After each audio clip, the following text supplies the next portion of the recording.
స్వర్గాన్ని తలపించే బీచ్లో అందమైన సన్సెట్లు, కలను తలపించే నైట్ లైఫ్, నోరూరించే sea food, mind blowing vibes. సగటు భారతీయుడికి టూరిజం స్వర్గధామం గోవా. కానీ ఇదంతా నిన్నటి ముచ్చట. నేడు గోవాకు వెళ్లిన పర్యాటకుల కళ్లల్లో సంతోషం కంటే బైర్లు కమ్మే ధరలు చూసిన షాకే ఎక్కువగా కనిపిస్తోంది. ఒకప్పుడు విదేశీ పర్యాటకులతో గోవా తీరాలు కలకలలాడేవి. స్వర్గమే దిగి వచ్చిందా అన్నట్టుగా ఉండేది. కానీ ఇప్పుడు క్రమక్రమంగా గోవా విదేశీ పర్యాటకులను కోల్పోతుంది. అసలు గోవాలో ఏం జరుగుతుంది? ఎందుకు విదేశీ పర్యాటకులు తగ్గుతున్నారు? గోవాకు రావాల్సిన యూరోపియన్లు ఏ ప్రాంతాలకు మళ్లిపోతున్నారు? గోవా టూరిజం గ్రాఫ్ని పాతాళానికి పడేస్తున్న ఆ టాక్సీ కథేంటి? అసలు గోవా తన సిసలు గుర్తింపును ఎందుకు కోల్పోతోంది? Watch story. గోవాకు విదేశీ పర్యాటకులు ఎందుకు రావట్లేదు? గోవా టూరిజాన్ని ముంచేస్తున్నది టాక్సీ ఛార్జీలేనా? గోవాలో ప్రశాంతత ఎందుకు మిస్ అయింది? చాలా మంది భారతీయులకు అదొక స్వర్గం. అద్భుతమైన బీచ్లు, కళ్ళు చెదిరే సన్సెట్స్, నోరూరించే సముద్రపు ఆహారం. ఆ వైబ్ గురించి ఎంతో వినే ఉంటారు. ఆ ప్రాంతం మరేదో కాదు, గోవా.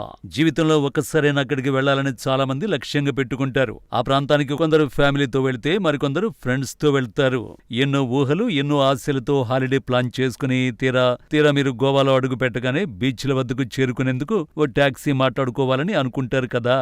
ఆత్రంగా వెళ్లి బీచ్ వరకు వెళ్లాలని మీరు చెప్పగానే డ్రైవర్ చెప్పే టాక్సీ ధరలతో మీ కళ్ళు బైర్లు కమ్మడం ఖాయం. మీరు ఎంత ఉత్సాహంగా గోవాలో అడుగు పెట్టారో అక్కడి ధరలు కూడా అంత నిరుత్సాహానికి గురిచేస్తాయి. ఏదోలా చేసుకుని బీచ్కు వెళ్తే అక్కడ కాలు పెట్టేందుకు సందు ఉండదు. బీచ్ రెస్టారెంట్ల రేట్లు చూస్తే వాతలు పెడతాయి. ఒకప్పుడు స్వర్గాన్ని తలపించేలా ఉన్న బాగా బీచ్ లో ఇప్పుడు ఎండలు దంచి కొడుతున్నాయి. దానికి తోడు రణగొణ ధ్వనులతో నిండిన ఒక జాతరలా కనిపిస్తోంది. ఈ పరిణామాలన్నీ వరిసి విదేశీ పర్యాటకుల్ని గోవా కోల్పోతోంది. ముందుగా గణాంకాలను పరిశీలిద్దాం. 2017లో గోవాను 9 లక్షల మంది విదేశీ పర్యాటకులు సందర్శించారు. 2025 నాటికి దాదాపు 5 లక్షలకు పడిపోయింది. ఇంకా స్పష్టంగా చెప్పాలంటే 2019లో 8.5 లక్షల మంది విదేశీయులు గోవాను సందర్శిస్తే 2023 నాటికి ఆ సంఖ్య కేవలం 1.5 లక్షల మందికి క్షీణించింది. కానీ ఇదే సమయంలో దేశీయ పర్యాటకుల సంఖ్య మాత్రం 68 లక్షల నుంచి ఏకంగా 1 కోటి మందికి దాటిపోయింది. దీన్ని బట్టి మనకి ఏమర్థమవుతోంది? గోవా ఏమీ వెలవెలబోవడం లేదు. గతంలో కంటే ఇప్పుడే అక్కడ రద్దీ ఎక్కువగా ఉంది. కానీ విదేశీ పర్యాటకులు మాత్రం సైలెంట్ గా తమ రూట్ మార్చేసి వేరే దేశాలకు బుక్ చేసుకుంటున్నారు. ఇటీవలి కాలంలో గోవాను సందర్శించిన ఏ విదేశీ పర్యాటకుడైనా మీకు అక్కడ ఎదురైన అతిపెద్ద సమస్య ఏంటి అని అడిగితే అందరి నుంచి వచ్చే ఒకే ఒక సమాధానం అక్కడి టాక్సీలు. అసలు విషయం ఏంటంటే గోవాలో ఇప్పటికీ పూర్తి స్థాయిలో నియంత్రించబడిన యాప్ ఆధారిత టాక్సీ సేవలు లేవు. స్థానిక రవాణా యూనియన్లు వీటిని తీవ్రంగా వ్యతిరేకిస్తూ ఉండడమే ఇందుకు ప్రధాన కారణం. ఇది రాజకీయంగా పెనవేసుకుపోయిన అంశం కావడంతో పర్యాటకులకు ఒక పెద్ద శాపంగా మారింది. ప్రైవేట్ టాక్సీ ఆపరేటర్లు ఇష్టారాజ్యంగా విపరీతమైన ఛార్జీలు వసూలు చేస్తున్నారని చాలా మంది పర్యాటకులు వాపోతున్నారు. దీన్ని రవాణా రంగంలో ఏకఛత్రాధిపత్యంగా అభివర్ణిస్తున్నారు. రాష్ట్ర పర్యాటక రంగానికి టాక్సీ ధరలు సవాలుగా మారాయి. థాయిలాండ్కి వెళ్తే క్షణంలో క్యాబ్ బుక్ చేసుకోవచ్చు. వియత్నాంలో యాప్ పై ఒక్క ట్యాప్ చేస్తే చాలు బండి ముందుకొస్తుంది. కానీ గోవాలో మాత్రం మీ అవసరాన్ని పెట్టుబడిగా మార్చుకుని రేట్లు గుంజాలని చూసే వ్యక్తితో బేరాలాడాల్సి వస్తుంది. అక్కడి లోకల్ డ్రింక్ ఫెన్నీ ఒక్క గుక్క కూడా తీసుకోకముందే టాక్సీ ఫేర్ల కోసం కుస్తీ పడాల్సిందే.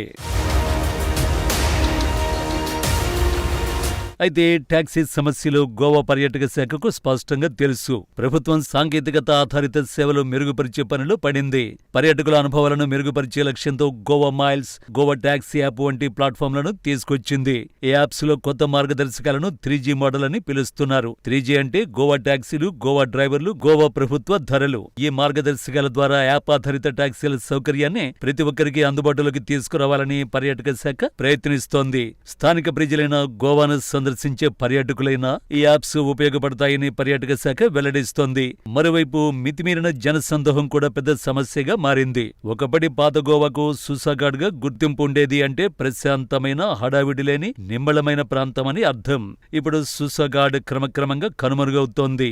ఒకప్పుడు ఎంతో ప్రశాంతతకు మంత్రముగ్ధులను చేసి అందాలకు కేరఫ్ అడ్రస్ గా నిలిచిన బీచ్లు ఇప్పుడు జనసందోహంతో, రణగణ ధ్వనులతో, పర్యాటకుల రద్దీతో ఉక్కిరిబిక్కిరవుతున్నాయి. వీటికి తోడు అంతులేని ట్రాఫిక్ జాములు, శబ్ద కాలుష్యంతో నిండిన వీధులు, ప్లాస్టిక్ వ్యర్థాలతో నిండిపోతున్న తీర ప్రాంతాలు గోవా రూపురేఖల్ని మార్చేస్తున్నాయి. ప్రశాంతత కోసం 1995లో గోవాకు వచ్చిన విదేశీ పర్యాటకుడు గాని, అక్కడి ప్రత్యేక వైబ్స్ కోసం 2010లో వచ్చిన పర్యాటకుడు గాని ఇప్పుడు ఆ రెండింటిని గుర్తించలేకపోతున్నాడు.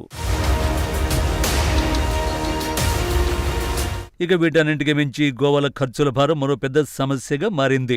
ఒకప్పుడు తక్కువ బడ్జెట్లో ప్రయాణించే పర్యాటకులకు గోవా ఒక కలల ప్రపంచం. చౌకైన హోటళ్లు, స్థానిక సీ ఫుడ్, మోటార్ బైక్ రెంట్లు, అద్భుతమైన సూర్యాస్త సమయాలు. ఇది ఒకప్పటి గోవా ముచ్చట. కానీ ఇప్పుడు బడ్జెట్ ప్రయాణికులు ఇక్కడ ధరల్ని భరించలేక వెనకడుగు వేస్తున్నారు. గోవాలో దేశీయ పర్యాటకం విపరీతంగా పుంజుకోవడంతో హోటల్ ధరలు చుక్కలనంటుతున్నాయి. ఇప్పుడు గోవా పర్యాటక రంగాన్ని తీవ్రంగా కలవరపెట్టాల్సిన ఓ ప్రశ్న ఉంది. అసలు ఆ విదేశీ పర్యాటకులంతా ఎక్కడికి వెళుతున్నారు? చాలా మంది అంతర్జాతీయ పర్యాటకులు గోవా కంటే తక్కువ ఖర్చుతో కూడిన ప్రత్యామ్నాయాల వైపు మొగ్గు చూపుతున్నారు. అందులో Sri Lanka, Vietnam, Thailand, Turkey, Egypt వంటి దేశాలు ముందు వరుసలో ఉన్నాయి. సులభమైన వీసా విధానాలు, పరిశుభ్రమైన బీచ్లు, తక్కువ హోటల్ ఛార్జీలు, మెరుగైన ప్యాకేజీ ఆఫర్లు యూరోపియన్ పర్యాటకులను ఈ దేశాల వైపు అయస్కాంతంలా ఆకర్షిస్తున్నట్టు ట్రావెల్ ఆపరేటర్లు చెబుతున్నారు. మరోవైపు ఆగ్నేయాసియా దేశాలకు నేరుగా వెళ్లే విమానాల సంఖ్య కూడా విపరీతంగా పెరిగింది. ఒకప్పుడు బ్యాంకాక్ మాత్రమే విమానాలు ఉండేవి. కానీ ఇప్పుడు క్రాబీ, ఫూకెట్ వంటి ప్రాంతాలకు కూడా విమాన సర్వీసులు సులభంగా అందుబాటులోకి వచ్చాయి. ఇవన్నీ నేరుగా గోవాతో పోటీ పడుతున్న బీచ్ టూరిజం కేంద్రాలే. ఇప్పుడు ఒక యూరోపియన్ పర్యాటకుడు గోవాకు వెళ్లాలా లేదా బాలి, వియత్నాంలకు వెళ్లాలా అని ఆలోచిస్తే వారి ఓటు ఖచ్చితంగా బాలి లేదా వియత్నాంకే పడుతోంది. అక్కడి ధరల వ్యత్యాసమే వారినంత సులభంగా నిర్ణయం తీసుకునేలా చేస్తోంది. అయితే ఈ కథలో అసలైన ఆసక్తికరమైన మలుపు మరొకటి ఉంది. ఈ విదేశీ పర్యాటకుల్లో కొందరు భారతదేశాన్ని పూర్తిగా వదిలిపెట్టి వెళ్లడం లేదు. మన దేశంలోని గోవాకు ప్రత్యామ్నాయంగా ఉన్న ఇతర ప్రాంతాల వైపు అడుగులేస్తున్నారు. మరింత ప్రశాంతంగా స్థానిక సంస్కృతి ఉట్టిపడేలా ఉండే సరికొత్త పర్యాటక ప్రాంతాల వైపు వీరు మక్కువ చూపుతున్నారు. ఈ రేసులో అత్యధికంగా లబ్ధి పొందింది కేరళ రాష్ట్రం. గత ఏడాది కేరళ పర్యాటక బుకింగ్స్ లో ఏకంగా 35% వృద్ధి నమోదైంది. ముఖ్యంగా అక్కడి వర్కల బీచ్ అంతర్జాతీయ పర్యాటకుల్ని విశేషంగా ఆకర్షిస్తోంది. రాజస్థాన్ కథ కూడా ఇలాగే ఉంది. పశ్చిమ భారత రాష్ట్రమైన రాజస్థాన్ కూడా 2025లో బుకింగ్స్ పరంగా 35% వృద్ధిని నమోదు చేసింది. జైపూర్, ఉదయ్పూర్, జోధ్పూర్ వంటి నగరాల్లోనే సాంస్కృతిక వారసత్వం, చారిత్రక కట్టడాలు, లగ్జరీ రిసార్టులు పర్యాటకులను కట్టిపడేస్తున్నాయి. వార్షిక వృద్ధి రేటులో ఈ ప్రాంతాలు గోవాను అధిగమించాయి. ఇక హిమాచల్ ప్రదేశ్ విషయానికి వస్తే గత ఏడాది మనాలి, సిమ్లాలకు వెళ్లేందుకు విమాన సర్వీసులు, ప్యాకేజీల కోసం జరిగిన సెర్చ్లు ఏకంగా 40% పెరిగాయి. అయినంత మాత్రాన భారతదేశ పర్యాటక పటంలో గోవా ఉనికి కోల్పోయిందని అనుకోలేం. 2025లో ఏకంగా 1 కోటి మందికి పైగా పర్యాటకులు ఈ రాష్ట్రాన్ని సందర్శించారు. ఇప్పటికీ అక్కడి బీచ్లు జనంతో కిటకిటలాడుతున్నాయి. బీచ్ రెస్టారెంట్లు కస్టమర్లతో బిజీగా ఉన్నాయి. కానీ ఇప్పుడు అక్కడ కనిపిస్తున్నది పూర్తిగా భిన్నమైన పర్యాటక వర్గం. ఒకప్పుడు ప్రశాంతత కోసం, చౌకైన బీర్ కోసం, సూర్యోదయ వేళ నిర్మానుష్యంగా ఉండే బీచ్ల కోసం వచ్చే యూరోపియన్ పర్యాటకులు ఇప్పుడు వేరే దారి చూసుకున్నారు. అయితే ఇప్పుడు తలెత్తుతున్న ప్రశ్న ఏంటంటే, గోవాకు మళ్లీ ఆ పాత పర్యాటకులు కావాలా? కాలం నెమ్మదించేలా ప్రశాంతంగా గడిచిపోయే ఒక అందమైన ప్రపంచంగానే గోవా ఎప్పుడూ ప్రచారంలో ఉంది. అక్కడంతా ఎంతో ప్రశాంతంగా సాగిపోయేది. కానీ మితిమీరిన రద్దీ, ఒత్తిడి, అంతంలేని బేరసారాల మధ్య పర్యాటక నగరాల అసలు సిసలు స్వరూపం మనుగడ సాగించలేవు. గోవా ఇప్పటికీ అలాగే ఉంది. కానీ ఒకప్పుడు తాము దేనికోసమైతే అక్కడికి వచ్చామో ఆ గుర్తులు ఇప్పుడక్కడ పర్యాటకులకు కనిపించడం లేదు.